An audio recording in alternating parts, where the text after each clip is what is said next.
gentlemen, this is Ken Delmar, welcoming you to the Alan Young Show, featuring our singing star, Bea Wain, the music of Peter Van Steeden, and starring Alan Young.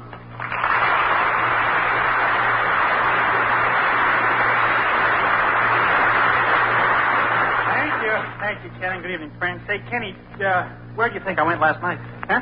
The Stork Club. The Stork Club? How did you happen to go there? Well, last night the lady next door had a baby, so I ran out of my apartment, hopped in a cab, and I said, follow the Stork. And the Stork led you right to the front door of the Stork Club. No, not the front door. He had to use the delivery entrance.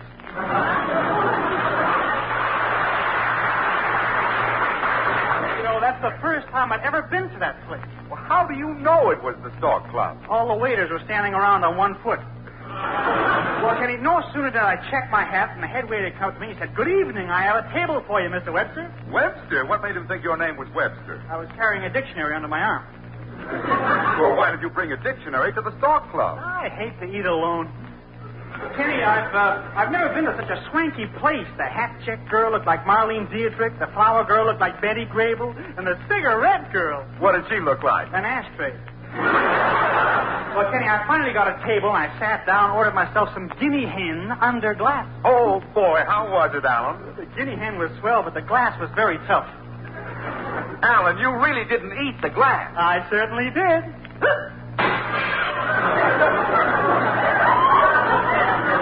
Of course, you'll never guess what I had for dessert. What?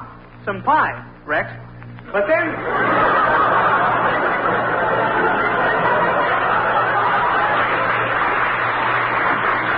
Oh, we should have saved that gag. Indefinitely. But then, Kenny, the most wonderful thing happened. I'd finished my meal, and I happened to look up, and there, across the room, sat Hedy Lamarr. Hedy Lamarr? Yeah, and she must have known who I was, because she sent the waiter over to ask me for a dance. She did? Yeah, and he was a pretty good dancer for a waiter, too. Well, Alan, it's not like you to go to a nightclub. You must have had some reason. Well, I did, Kenny. I was lonely. See, I missed my girl. Alan, I didn't know you had a girl. Why not? My mother had a boy. Oh, I mean, sure, I have a girl, sure. Last week I went back to my hometown of Milldale. I ran to my old sweetheart, Mary Ann. Gee, we sat on the swing on the front porch. Well? So the love bug has bitten Alan Young. He has? Get some iodine. Oh. Yes, he has, Kenny. Mary Ann and her mother are coming here to pay me a visit tonight, and well, I'd appreciate it if you'd give me a build-up, eh? Okay, Alan. Yeah. That must be them now. Yeah. Don't forget, Kenny, make me seem important. Yeah, leave it to me, Alan. Yeah, okay. Yes? Is this the Alan Young clam bake? Yes, it is. Well, I want to see Mr. Young. Madam, nobody can see Alan Young without a ticket. Ticket? Who does he think he is, Eddie Cantor? Now, look here, greasy boy.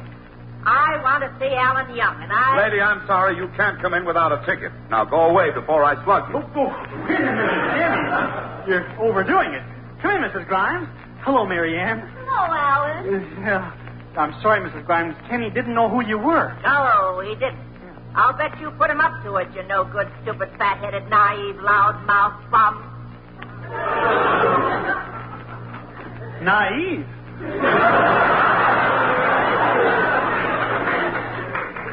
Mrs. Grimes, you're talking to a man who's seen life from the balcony of a burlesque show. You call me naive. Oh, Alan. Hello, Mary Ann. You're glad to see me? Oh, yes. Notice anything different about me, Mary Ann? No.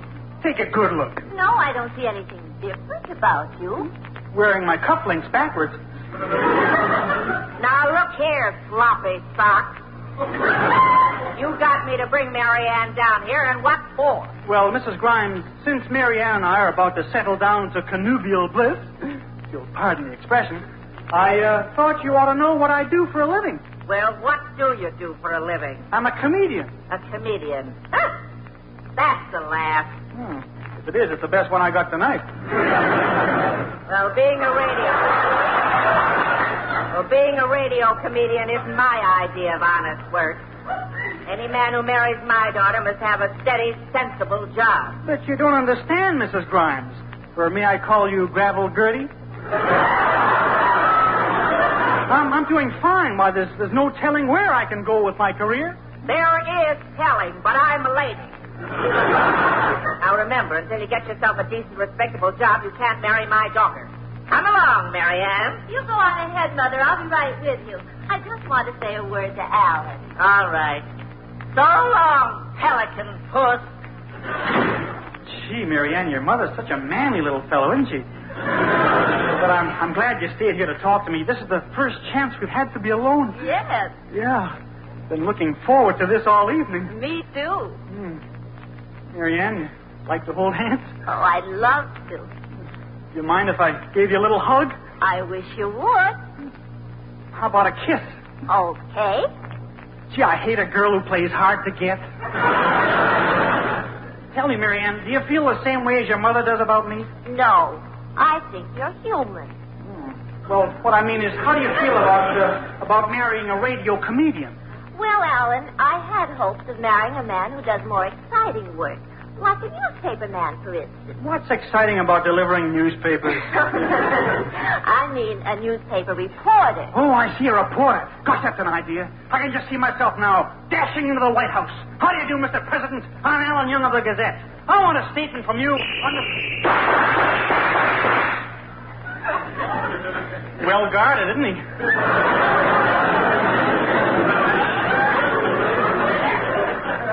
Marianne, if I become a newspaper reporter, will you marry me? Yes, I will. Gee. The next time you see me, I'll be working for a newspaper. You'll hear me yelling, "Stop the presses! Stop the presses!" Why? I got my pants caught in the wheels. And now, Marianne, I bid you farewell. Or as we newspapermen say, quote, unquote. Don't worry, Marianne. I'll get myself a job as a newspaper reporter. See you later.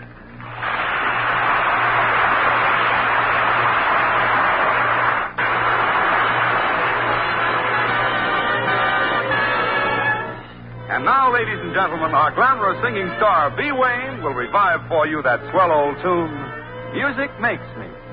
I like music, old or new, but music makes me do the things I never should do. I like music, sweet or blue, but music makes me do things that I never should do. My self-control was something to brag about, now it's a gag about town. The things I do are never forgiven for just when I'm living them down.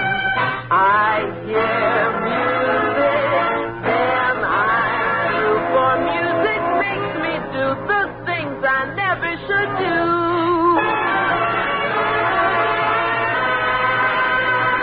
It makes me lose my dignity. It makes me lose my voice. Some folks call it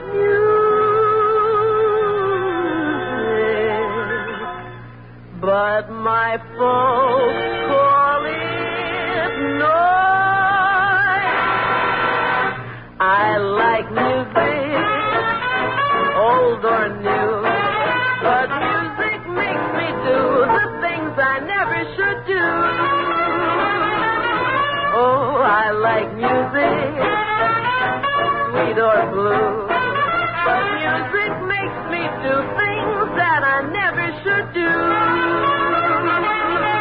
My self-control was something to brag about, now it's a gag about town.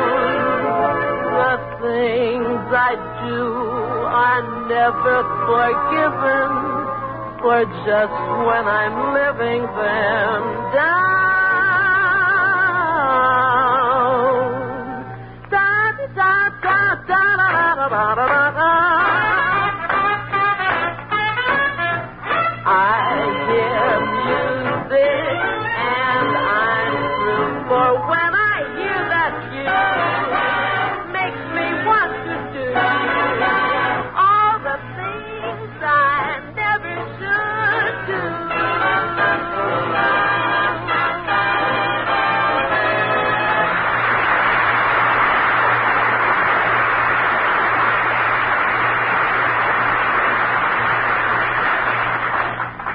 Here's where I try to get myself a job as a newspaper reporter.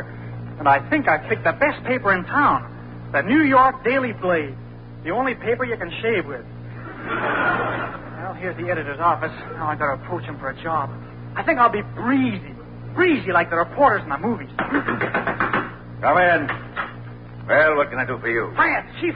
Meet the best little reporter in the business. Breezy Young. Hot news, flash news. Right in there pitching all the time. That's me. Have a cigar. What's cooking? I'm the news star reporter. See? $50 a week and I'll breeze right to work. Is that a deal? Well, that breeze died down suddenly. But I'm not discouraged. I'll try again. Come in. Hiya, Chief. I'm back again. Who are you? Don't you remember? I'm the guy who went... And no other sound effects man can make that statement. Now, Mr. Editor, I came here to ask... Just a moment. Hello? Who's this? Hogan? I sent Riley out to track down Killer Scarpati. What happened to him? Scarpati bumped him off. Well, you get the story, Hogan. Now, what were you saying, young fellow? Mr. Editor, I came here to ask you... Just a minute. Hello? Who's this? Schwartz? What happened to Hogan? Scarpati got him, too? Stay on the story, Schwartz.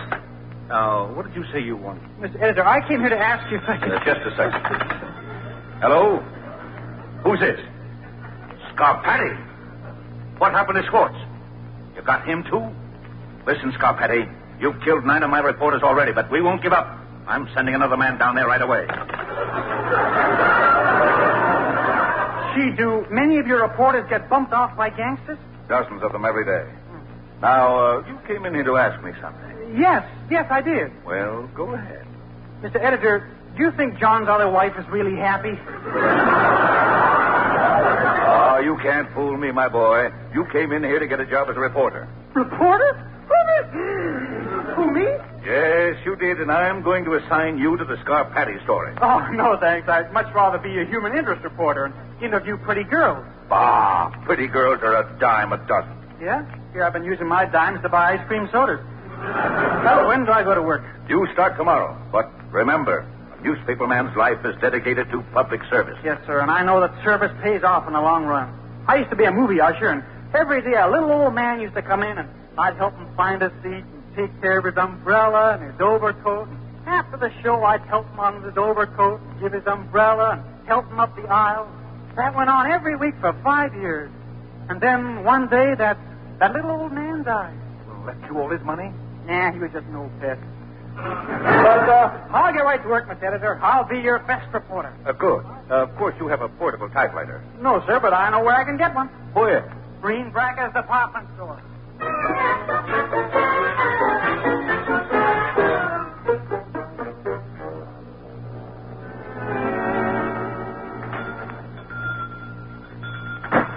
Here's a portable typewriter. Mr. Greenbacker. Oh, Mr. Greenbacker. Oh, here I am. You would have to walk in now. Why, were you doing something important? Yes, I was in the back of the store lacing up my wife's corset. Must be something wrong with it. Why? No matter how tight I lace it, I still buzz in the front.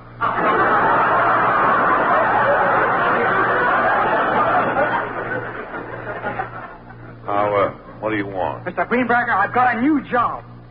As a vacuum cleaner would say, Eureka. Guess what kind of a job it is, Mr. Greenbacker. Does it fit your personality? Perfectly.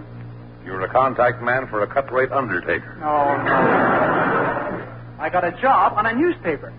What are you, tug-of-war editor for Yank? Of course not. I'm working on one of the big metropolitan newspapers. Il Progresso? Il Progresso? Si. That's an Italian newspaper. What made you think of that? I always read Italian newspapers. Why? I've got a lot of money invested in spaghetti. Why did you invest your money in spaghetti? My uncle died and left me 100,000 meatballs, nosy.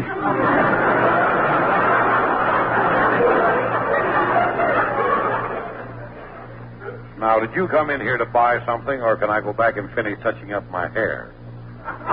Certainly I want to buy something. I want to buy a typewriter. Have you got a priority? No. The rest of this transaction will be conducted in a whisper.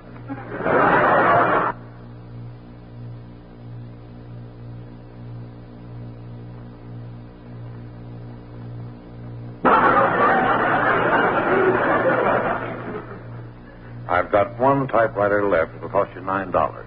Only $9? Yes, the letter L was missing. Well, how does it write? Lousy. I'll take it, Mr. Greenbacker. Where is it? I need a typewriter for my work as a newspaper reporter. Oh, I hate reporters. Before my wife Emily married me, she used to go around with a very famous newspaper reporter. Pulitzer of the World? No.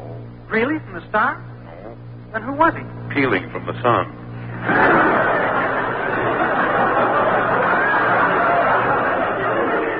Well, how did it happen that Mrs. Greenbacker married you instead of him? Well, she had to choose between him, the flashy, fast-moving guy, and me, the slow, steady plugger. The hare and the tortoise. And she chose you. Yes, she thought I looked cute with a shell on my back. You've led an interesting life, Mr. Greenbacker. You don't know the half of it. I remember one time when I was 19 years Can I old. see the typewriter now? Yeah, in a minute. I was 19 years old, as I recall it, and You told me you had a typewriter. I know, and anyway, I was 19 years old, and this blonde manicurist must have been at least 35. So Mr. Greenbacker, the typewriter, the typewriter. The typewriter, the typewriter. Instead of worrying about a typewriter, a boy of your age should be out chasing girls. Well, I've got my career to think about. Isn't he unappetizing? Typewriter's right here on the table. Okay, I'll just sit down in this chair and try it out. Don't lean back. There's an electric fan right behind you. Don't worry, Mr. Greenbacker. Watch out for that fan. Please, Mr. Greenbacker, I know what I'm doing. I'm glad.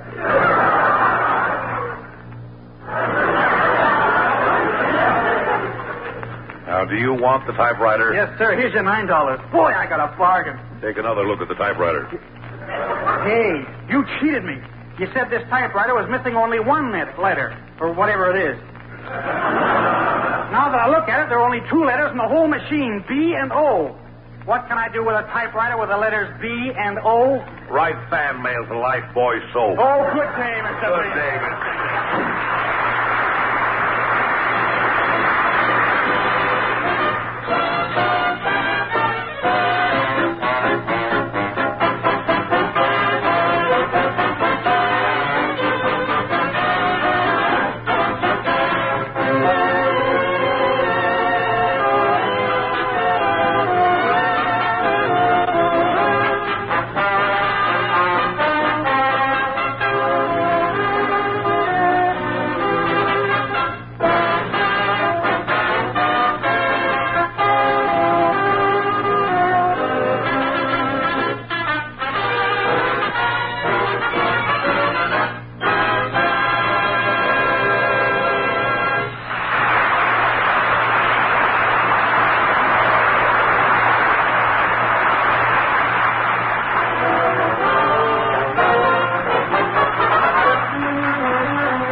And now, ladies and gentlemen, here's our glamorous singing star, Bea Wain, to sing for you, Amor. Amor, amor, amor. This word so sweet that I repeat means I adore you. Amor, amor, my love. Would you deny this heart that I have placed before you? I can't find another word with meaning so clear. My lips try to whisper sweeter things in your ear, but somehow or other nothing sounds quite so dear as this soft caressing word I know. Amor, amor, my love. When you're away, there is no day, and nights are lonely. Amor, amor, my love. Make life divine. Say you be mine and love me only. I can't find another word with meaning so clear. My lips try to whisper sweet sweeter things in your ear. But somehow or other, nothing sounds quite so dear as this soft, caressing word I know.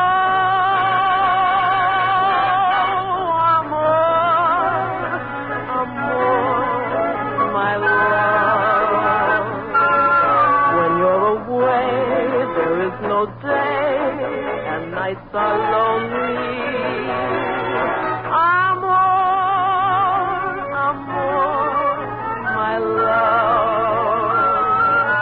Make life divine. Say you'll be mine and love me only.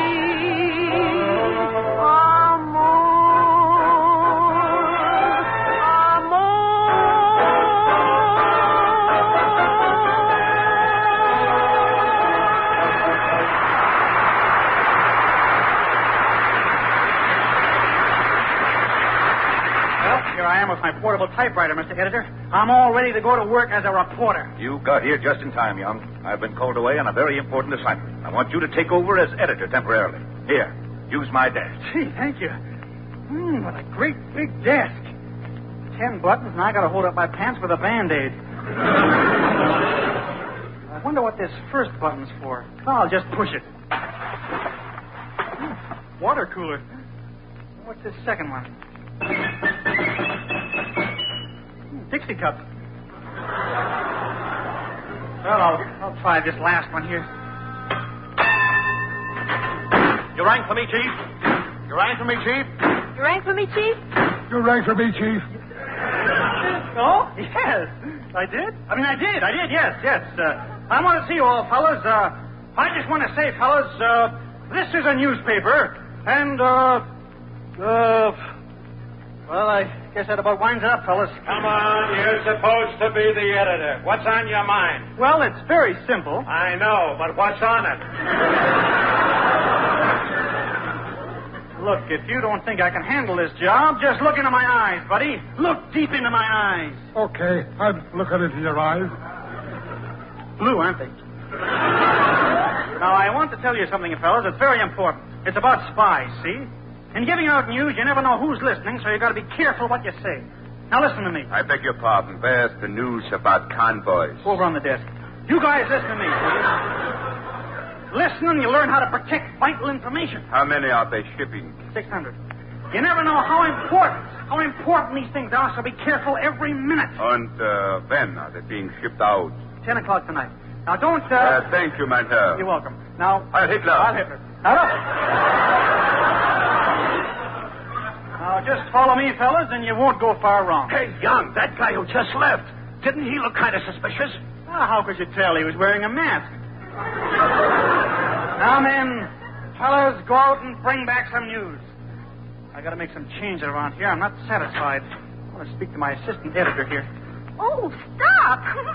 Stop. He's in conference. Come in. Hello, Mr. Young. Well, if it isn't the man who writes our weather forecasts. Say, how are chances for a shower? Go ahead and take one if you need it. That guy's become unbearable since we put mercury in his thermometer. Well, how to get some news. Oh, Alan. Alan. Oh, what is it, Mary Ann? I've got an idea for your paper. Huh? My mother wants to write a column full of real homely philosophy. Well, she's got the face for it.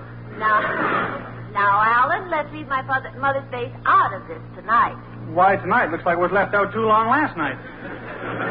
You can stay after and write that line 500 times.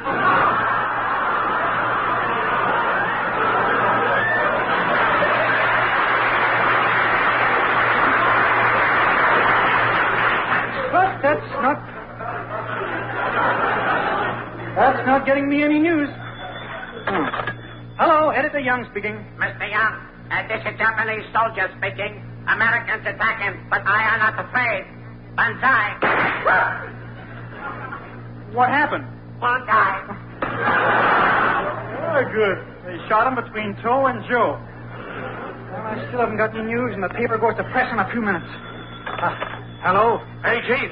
A man down here has just been murdered. What about it? I'm innocent, I tell you, innocent. They can't pin a thing on me. Alan, you've got to make a go of this job for my sake. I know, Marianne. I'm doing my best, but nothing ever happens around here.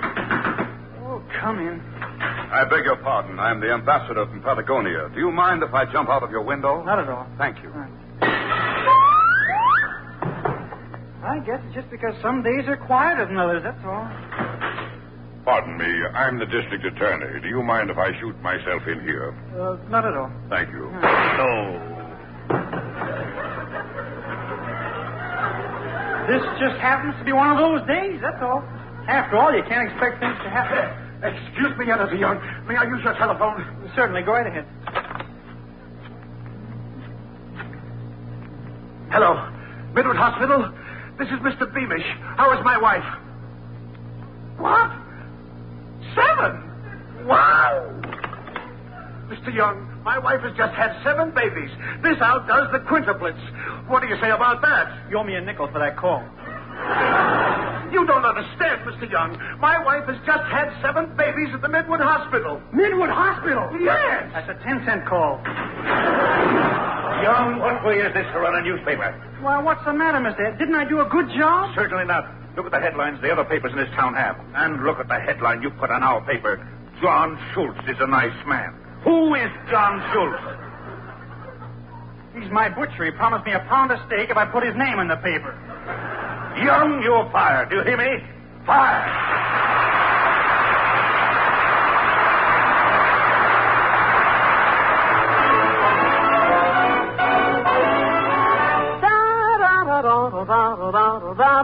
Milkman, keep those bottles quiet. Can't use that jive on my milk diet. So, milkman, keep those bottles quiet. Been jumping on the swing shift all night, turning out my quota. All right, now I'm beat right down to the side, and I've got to dig myself some knots. So, milkman, keep those bottles quiet. All the noise of the river, I don't mind it, but the guy with the whiskers has a lot behind it. But I can't keep punching with that victory crew when you're making me punchy with that bottle glue. I wanna give my all if I'm gonna give it, but I gotta get my shut eye if I'm gonna riv it. So bail out, but without a milk barrage, 'cause it's unpatriotic, it's a sabotage. Milkman, stop that riot. But if you can't lullaby it,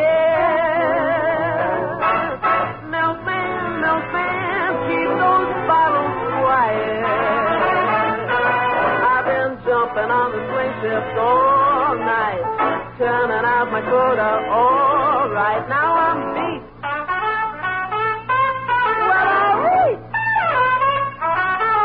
Oh, milkman, keep those bottles quiet. Now I'm asking you politely, gay. If you don't, you'll be in a terrible state. So, milkman, keep those bottles quiet. Milkman, won't you keep those bottles quiet?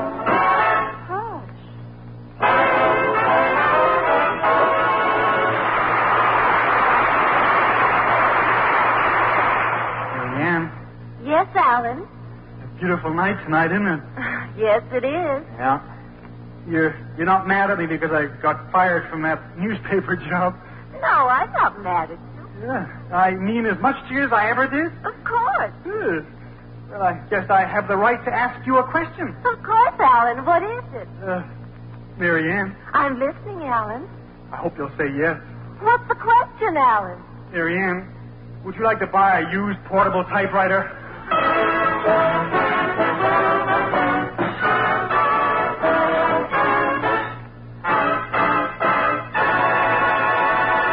Friends, on behalf of Bea, Ken,